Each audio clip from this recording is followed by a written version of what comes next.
Now then, where are we?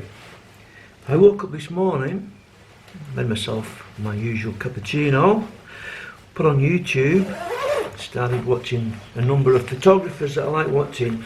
I watched one guy who covered the subject of motion blur. He got my juices flowing, so I spent about 30 minutes in my house with this Canon G7X3 on my tripod. I've got a few simple motion blur photographs of myself. I'm now going into town. I'm going to take a few more as I'm walking around because it's nice and moody, wet and dull. And then later on this afternoon, I'm going for a few beers with my old mate Pike. I'll take my camera and try and get a few more motion blur shots. I'm not going to film all that.